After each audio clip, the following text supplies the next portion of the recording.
Welcome to How's Your ePresence on Business RadioX. This show was produced by ePresence, and I am Mark Galvin, the founder and president of that firm.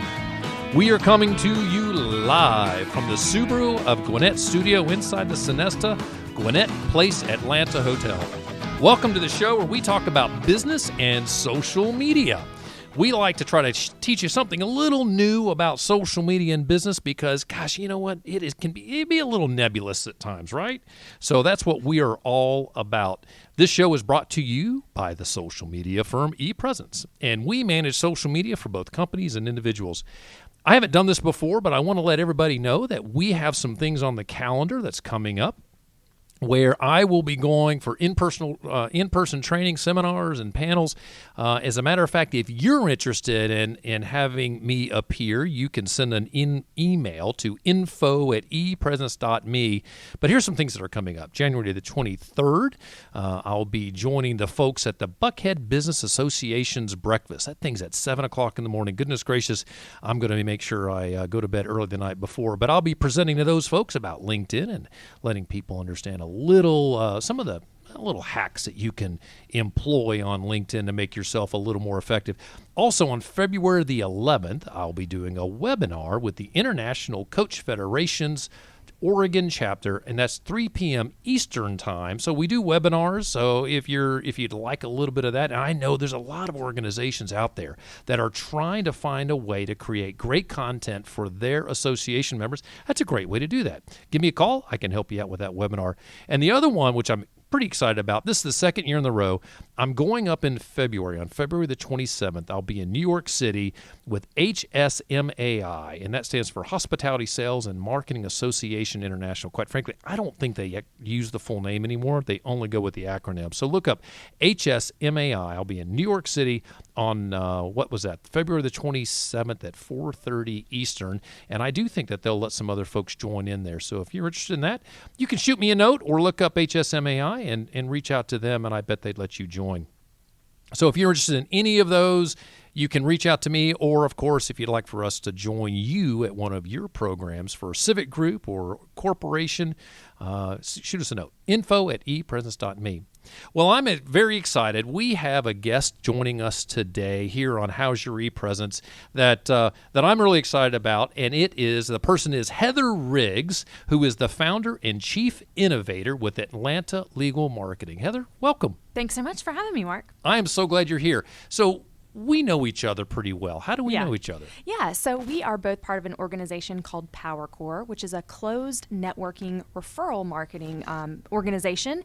And speaking of early mornings, it is also a 7 a.m. call time. Yes. Well, you know what? It's good it's at 7 a.m. We don't miss much of the day because right. We can get all that out of the way. It's an hour and a half meeting, so it's not too bad. Well, if you have a smaller group, we're around 17 people in our group at Brookhaven, so we get out about 8:15, 8:20.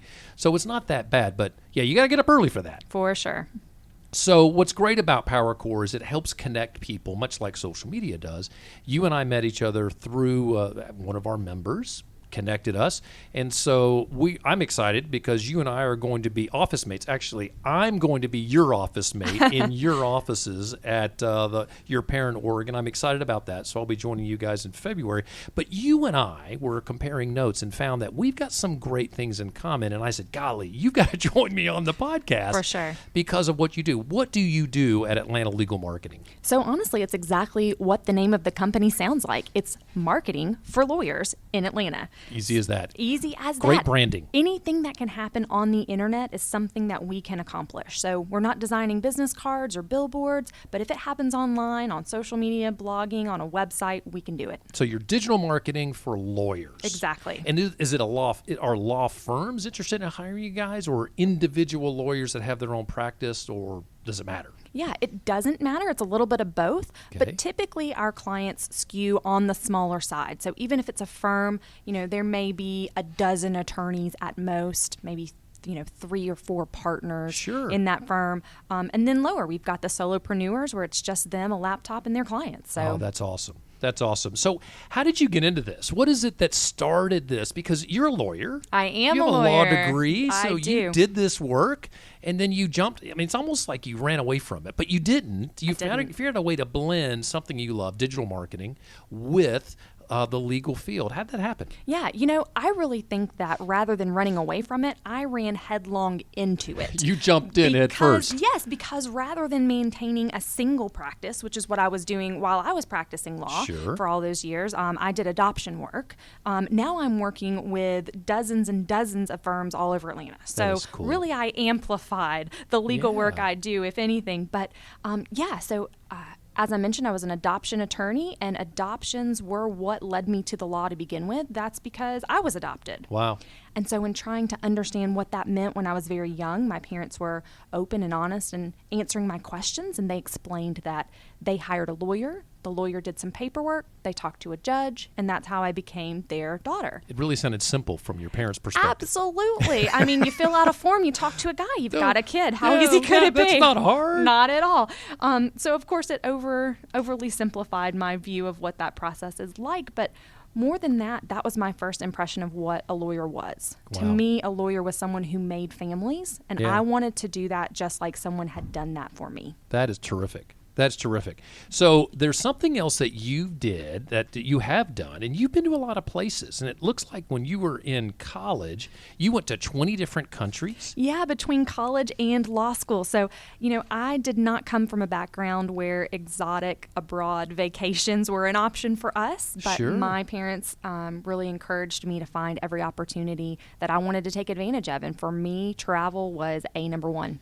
That is awesome. And I'm looking at a list. So 20 is too many to list out loud, but you have been to, there's all the normal ones, I say, England and Greece and France. So the folks, the places there in Europe, but you've been to China, you've been to the Netherlands, Argentina, Malta, Cyprus, Tanzania. Unbelievable. Yes. What a great experience. And I think that informed, I'm sure that those experiences informed you today and how you made decisions on what you did in law and how you, even today in digital marketing, I bet that some of that influences you.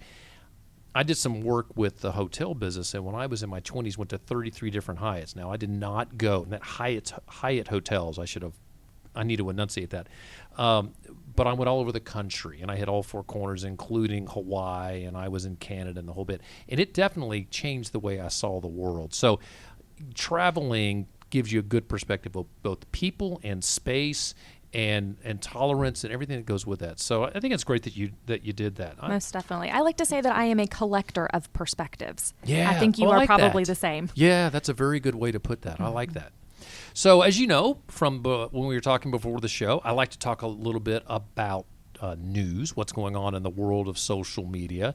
We'll do that, and then we'll get into you, and we're going to put you in the ringer and really ask you the tough questions. So are you ready for that? I am so ready. Bring it on, Mark. All right, I love it. So the first thing that I wanted to mention here as a news item is, this is pretty cool.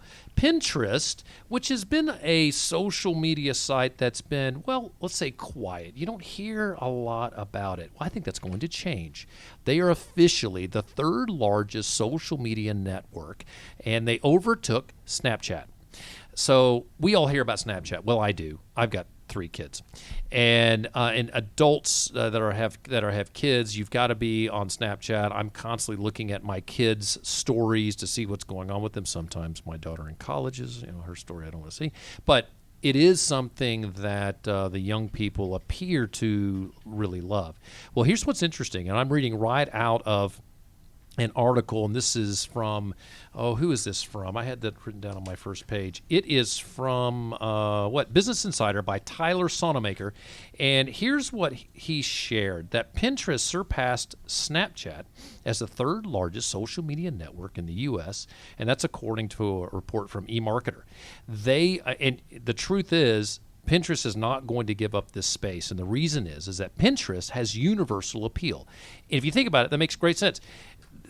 There's a lot of young people that are using Snapchat. Do you use Snapchat? I don't, but I have nieces and interns, so I feel much like you do that, it's not something I engage with myself, but I know way more about it than I ever wanted to. Right. But it does show the limit of their audience. So their Yes. audience is limited to younger people. And they may love it, but what happens is they start to, as they get older, they stop using it. So my son is 23, almost 24. He uses Snapchat less and less. He said it's not something that he can engage with. Pinterest, on the other hand, is really interesting. And I don't care what market you're coming from or what your interests are.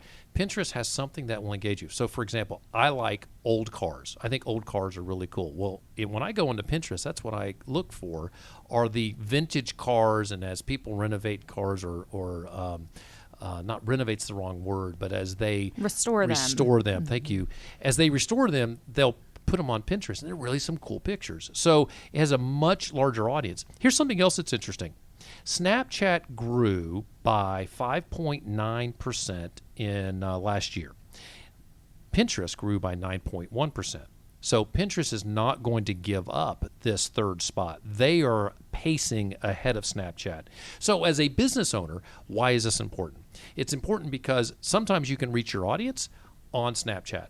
And you have to make sure, if that's where your audience is, that you consider, what does Snapchat look like going forward? Is it always going to be the place I need to market? So as business owners, think about this, right? If your target audience is there, you may need to start looking at Pinterest as a potential place to advertise.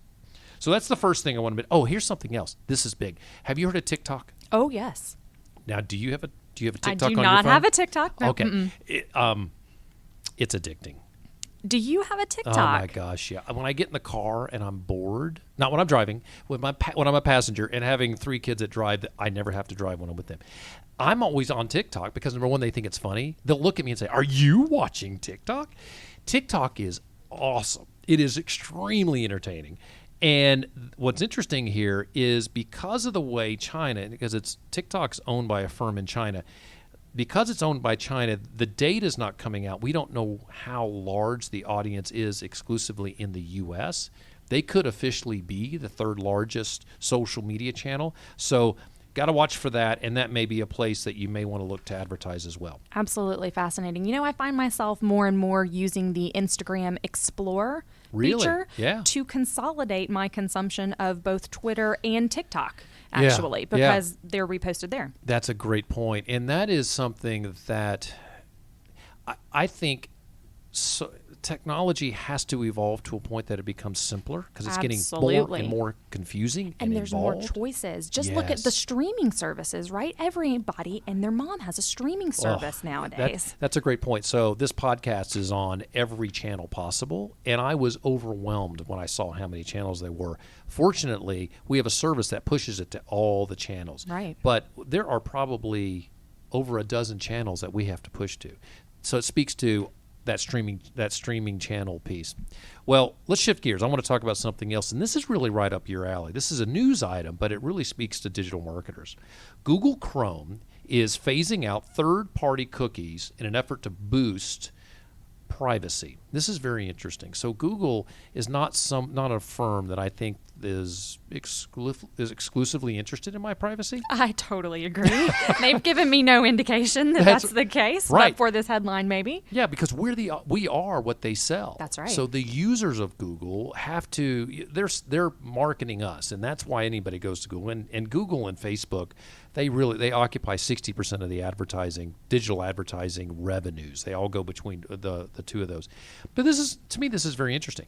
And I'm going to read this. This is right out of the Wall Street Journal.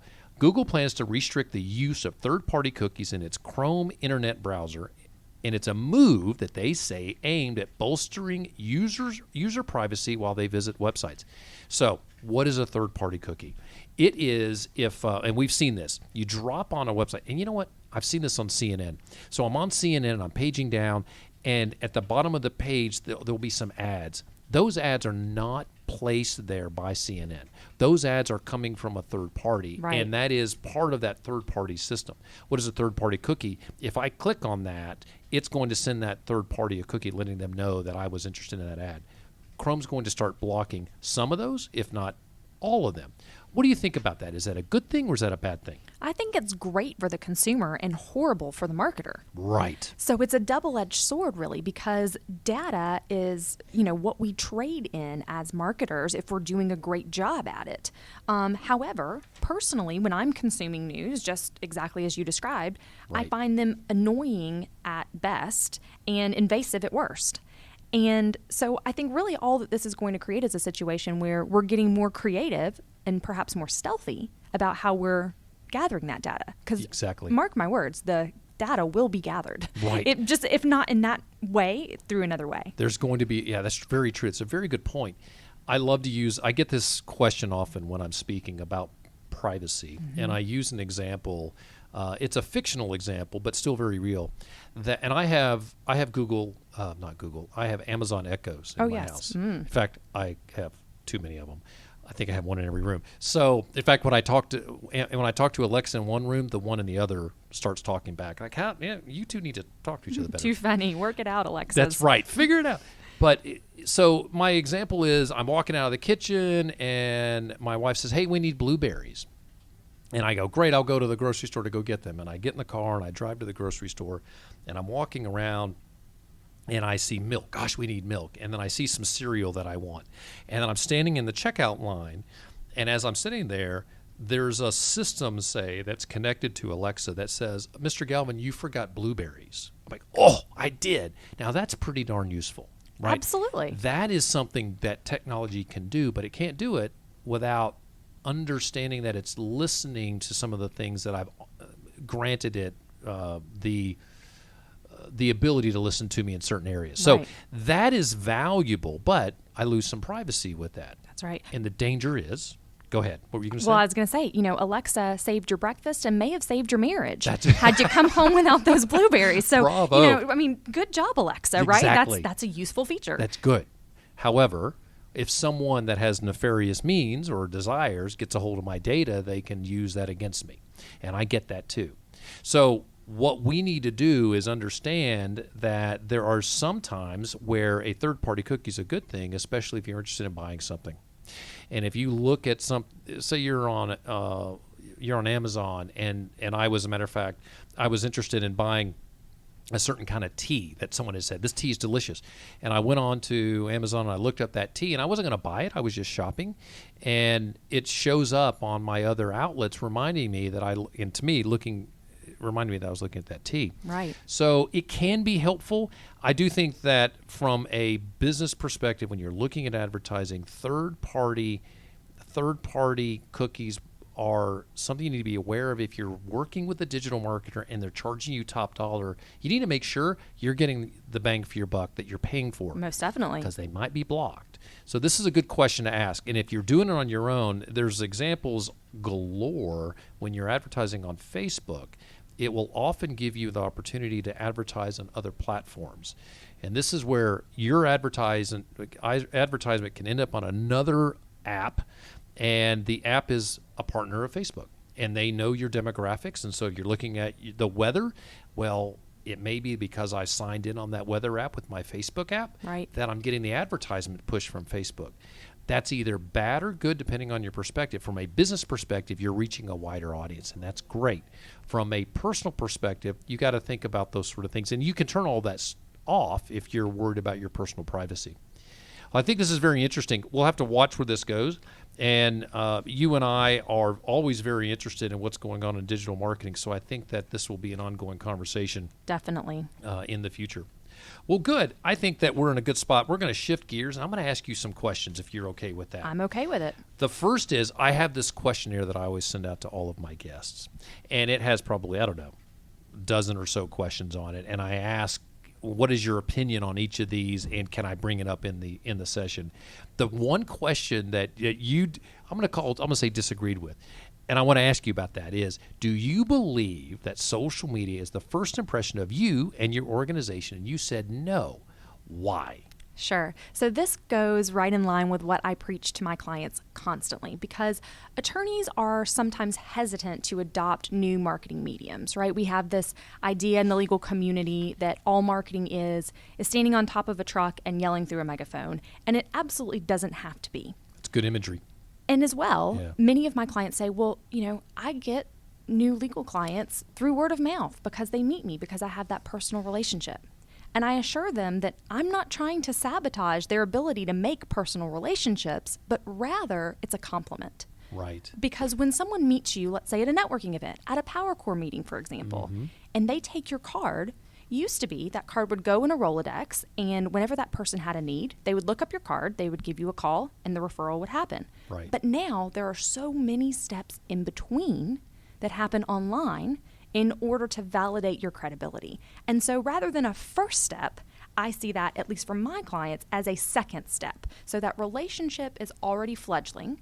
And then when the person's ready to either hire the lawyer themselves or make a referral, they're going to check them out online. And so hopefully, if they've got a great social media presence, that's going to complement that Right. personal relationship and lead to the business. Bravo. Social media is a complementary piece to your professional life today. Absolutely. In fact, there's a Wall Street Journal article that we did not get to that was on my list where we had two professionals debating whether LinkedIn was worthwhile or not. And it is a complementary piece because of just everything you've said. Social media is an influencer, and unless you are a social marketer or you are activating social media as a first point of touch, you can use LinkedIn to prospect. And I get prospected every day right on LinkedIn. Sure.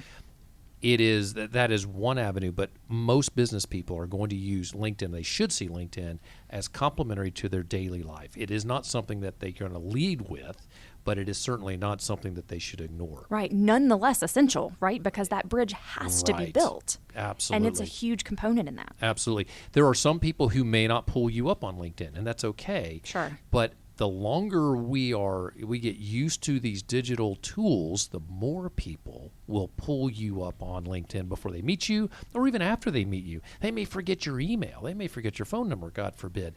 That Rolodex can become LinkedIn. And I think more and more often that's what's happening. LinkedIn, the average user is on LinkedIn 17 minutes a month. People are on Facebook 35 minutes a day. Huge contrast. That's a big difference, right? What are they doing in those 17 minutes? And that's on average. What are they doing on 17 minutes on LinkedIn is an interesting question, and a lot of it is they're pulling up profiles. Sure. Well, it's purposeful, right? It's tactical. If you're only spending that short amount of time, you're there for a reason. That's right. You're not browsing, you're not scrolling necessarily. Right. Although I like to consume a lot of news, especially industry news from LinkedIn, and I hope other people are using it that way too. Yeah, and you're not within that 17 minutes. The data shows 40% of users are on their feed once a day. The other 60% will pop in there once a month on average. And there is a number in that 60% that don't even pull up LinkedIn at all. They just their profile is dormant. You need to be active so you can be found. Right, absolutely. It really comes down to that. So if I'm searching for you and I'm looking for I'm a lawyer and I'm looking for a digital marketer, when I go in and search LinkedIn, you want to show up earlier, higher than anyone else. And the way you do that is by being active. Well, let's shift gears here because I want to get into something I think is really interesting and talk about you a little bit more about what you do. There's a few topic areas that we can talk about. One of them is attorneys have compliance issues. Yes. Explain what that looks like and how do you make sure that an attorney is compliant in their digital space? Sure. So in fact, it can be incredibly nuanced, even down to the words that we use. For example, an attorney is not allowed to use the word expert unless they practice maritime law. Unbelievable. That's a new one for your trivia group. So I can't be an expert of what? Give me personal injury. You cannot be an expert in personal injury law, for example. Why can't I But be? you can demonstrate expertise. It's specifically prohibited. Oh my gosh. And so, even, down to the mays, the shalls, the cans, the musts, the won'ts, all of those words, it seems like semantics to the average listener, but for an attorney, it can mean the difference in keeping their law license or not. Wow. And so all attorneys, myself included, as someone who is still, in active status, we had to take an entire bar exam on the rules of ethics. And so maintaining that for my clients is really second nature to me and to my team. So it's really important that you understand this because if you're building a website, and I bet this happens. I bet if you have a digital marketer building a website for a lawyer and they're not a lawyer themselves, they could step into a compliance issue. Constantly. It happens constantly. And it's not because the marketer has bad intentions. They just simply don't know. They're using their creativity, right? The work product that they produce might be beautiful and effective, but there's more to it than that for lawyers. So that, you know, that's interesting because a financial analyst, a financial advisor also is in a regulated space. Very much so. And we do social media for them, and we talk about puppy dogs, unicorns, and photography. We never talk about investing. That's right.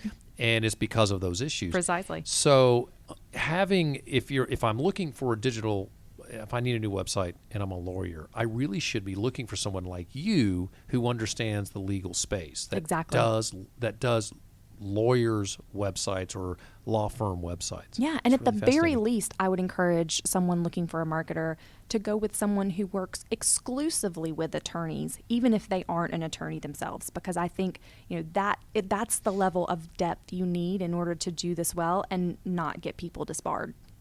This is a really interesting point. It's not just regarding law firms and lawyers. It really is for other areas as well. If I'm looking to hire a digital marketer, I should probably find someone that understands my space and my industry. Absolutely. Or at least knows how to find out. Right? Be wary of a marketer who asks very few questions. Oh my goodness, yeah. Well, and that's one of the things, if you know you have a good web designer, if they sit up front and they want to meet with you and they talk to you for hours, that's a good thing. Absolutely.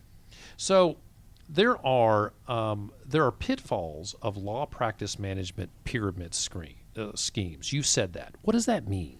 Yeah, so something that is kind of new in the legal landscape are these companies that, my opinion, it really is kind of a pyramid scheme. You buy into it like you would if you were selling Mary Kay or something of that nature. No hate, no shade to our Mary Kay folks. Sure.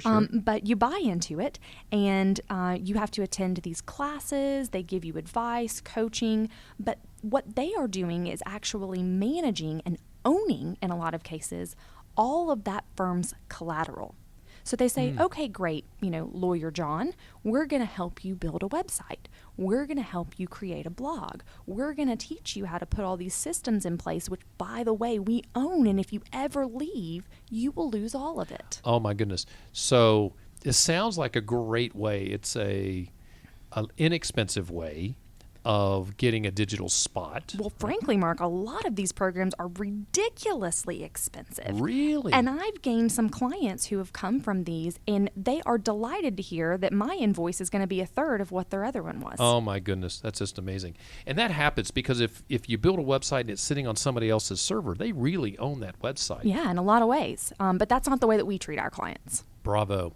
Well, tell me this. How can people find you and Atlanta Legal Marketing? Yeah, so I love getting connections on LinkedIn. I use it more than that 17 minutes a month. And they can find me at linkedin.com/in/Atlanta Legal Marketing. Bravo.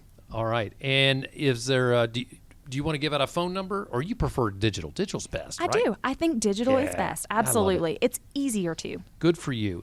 Well, I love that you joined me here today. I'm so glad you made the time, and you shared such great information. And we could go on and on. On and on. Yeah, I've got another 10 questions, and so I feel like we should have a bonus episode where we get together and do this. Yes, there'll have to be a part 2 behind the scenes. Yeah, we'll definitely. We're going to do that. And we'll do that on another podcast that I do that we'll do a remote podcast. So look for that in the future, folks, for more from with Heather Riggs and Atlanta Legal Marketing. But thank you for being here today. Thanks for having me. So for all of you, thank you for joining us here on How's Your ePresence. For 2020, we want to do a better job of sharing what ePresence offers. So here goes. ePresence manages personal, company, and collegiate social media. What does that mean? That means first, we can clean up the solopreneur or the CEO's personal social media and then their entire executive team's social media. Why? Because these folks represent the brand more than anyone else. Second, we can drive the company's social media, all those social media accounts with a great plan and outstanding execution that increases engagement and get you a better ROI. Finally, we help college students get ready to find that perfect job through a better presence on social media. Plus, we also help polish a resume, and we conduct mock interviews with each of these candidates. If you're interested in any of our offerings, as a How's Your ePresence listener, you get a 5% discount on all services. Grab that discount by clicking clicking epresence.me/How's Your ePresence. There's the How's Your ePresence. epresence.me/How's Your ePresence. Or you can give us a call, and you can find that right on the website. Just tell us you're calling after hearing this podcast, and we will make sure we give you a 5% discount. epresence.me/How's Your ePresence. So if you're an entrepreneur, an executive with a large firm, or a college student ready to look for a job, we have a solution to make social media work for you and not against you. I look forward to hearing from you. Now, back to the show here. Remember, we broadcast live each month on the third Thursday at 3, but you can listen to any of our shows 24/7 by going to businessradiox.com and selecting the Gwinnett Studio. You can also find How's Your ePresence on iTunes, Google Play, SoundCloud, Spotify, and even your Amazon Echo. We add content every week so you can stay up to date on all things business and social media. So be sure to add us to your podcast app, or you can always go to our website, epresence.me, and catch all of our shows. Until next time, for my guest, Heather Riggs, I'm Mark Galvin, and this has been How's Your ePresence on Business Radio X.